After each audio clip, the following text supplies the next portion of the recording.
So moving on to development. Yeah. Is it important for you to understand the interplay between nature and nurture Absolutely. as a social worker? Absolutely. Yeah. Absolutely. You really mustn't emphasise one over the other. They're, flip sides of the same coin. And you mentioned before about working with children.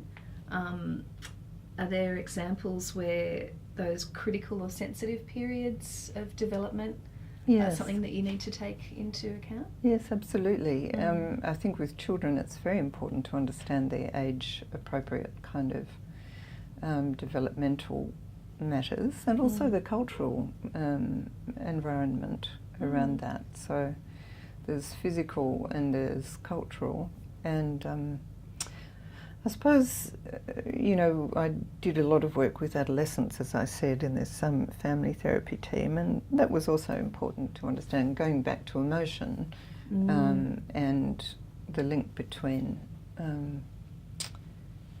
nature and nurture there is really important to understand in working with young people. Yes, and there's much more knowledge now about brain development in adolescence and how it can affect their decision making and those sorts of things.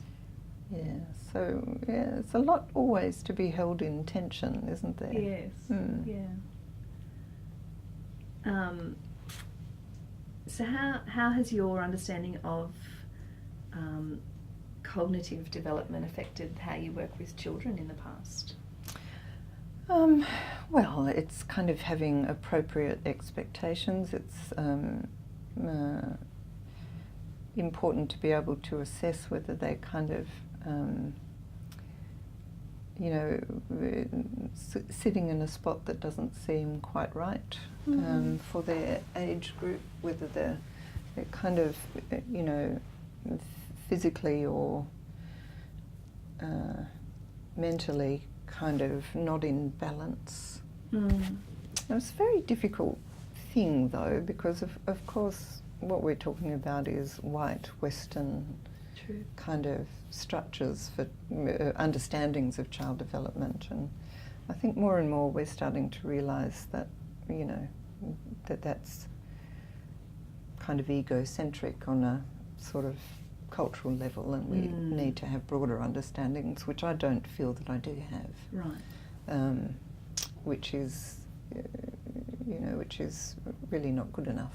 We really need to understand more about different aspects, different ways of seeing the trajectory from childhood to adulthood and things like that. Yeah. And at the other end of the spectrum, do you work with elderly people in your social work practice?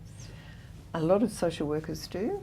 I haven't done a lot of work with elderly people. It's not been more with young people and then midlife.